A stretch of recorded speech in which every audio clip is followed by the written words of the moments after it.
Did you know that the stock market is full of fake shares, as in shares that don't actually exist and were created from nothing? You probably have some of them in your account. Today we're going to learn what really happened to Blockbuster and Toys R Us and a couple other businesses. You're going to learn what really happened with GameStop in 2021, and you're going to learn why the entire stock market is based on fraud.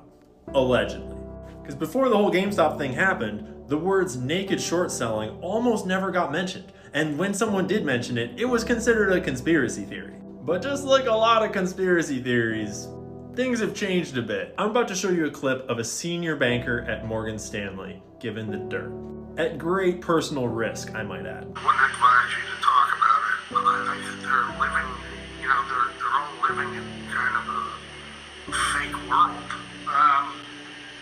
I would, illegally naked short sell stocks every day. Every day.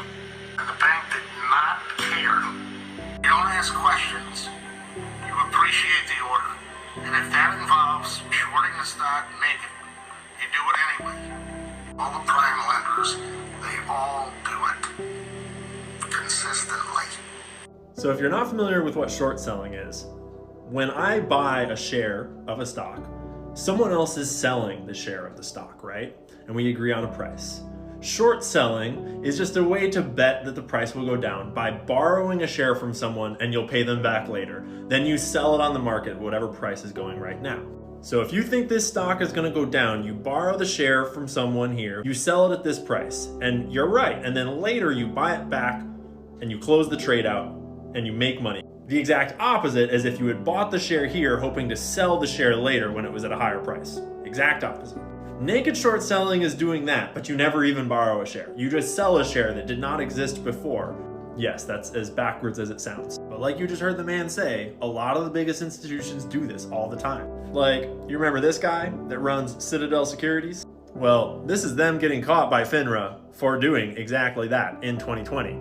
Big legal jargon to say selling something, failing to deliver it, and never having had any way to borrow it. These are the kind of market mechanics that make GameStop have a 300% short interest, meaning 3 times the number of shares that are supposed to exist have been short sold leading into whatever happened in 2021.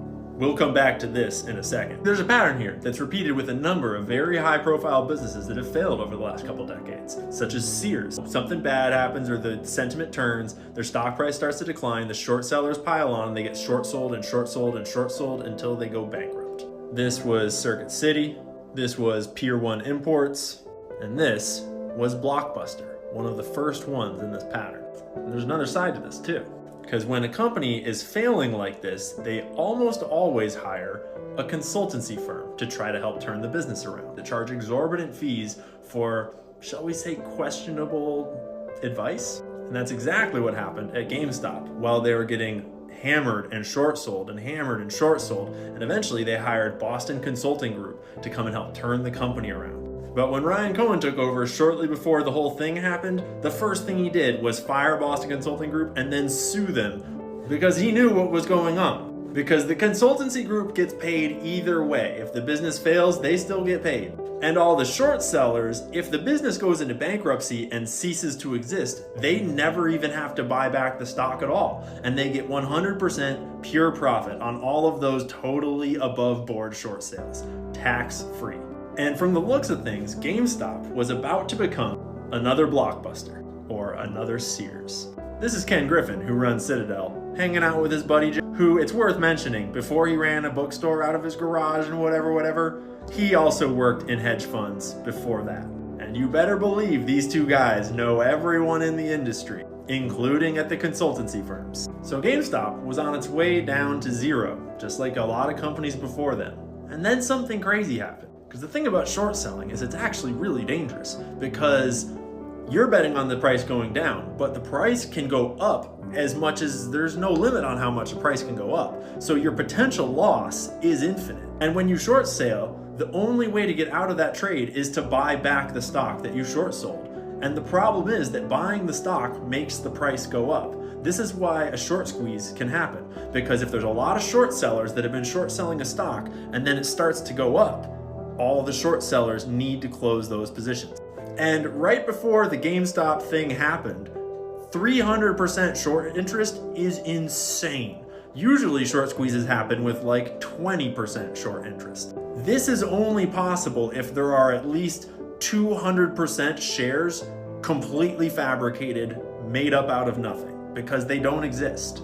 The GameStop community had officially caught the short sellers in the act, and they had them by the balls. And in the SEC's own report, the red bars that show short sellers buying back the stock clearly showed that short sellers did not close. If they had tried to buy back 300% of the shares, the price would have gone a lot higher than it did. But this is data from one of the biggest retail brokerages in the United States of a normal month of GameStop trading, showing that green is how many people are buying and red is how many people are selling. And it's been like this ever since 2021, every month. And the blue line is the price going down with all this buying happening. And these two guys that were probably pretty hyped on the biggest video game retailer in the world going out of business, because who knows who benefits from that, they probably aren't quite feeling that way anymore about it, which is probably why we had paid ads saying that they'd close. Probably why the internet got filled with bots spamming identical messages about how everyone needs to get out because the stock is so bad. Probably why GameStop stock prices has been crazier than my ex-girlfriend ever since. And it might help explain why in December of 2023, almost half of GameStop trades happened in dark pools. And still today, about half of the trades are short sales. Because when you have exerted enough short selling pressure over many years to drive the stock down to this degree, to the point where short sales are reported at 300% of the float, you might not have any way out. Buying back this much stock would bankrupt you.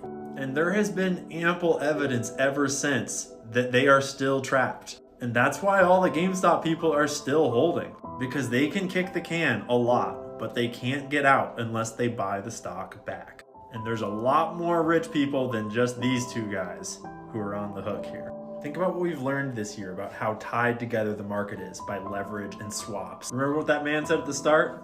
All the prime lenders do it every day. And by it, I mean create shares out of nothing and sell them counterfeit into the market.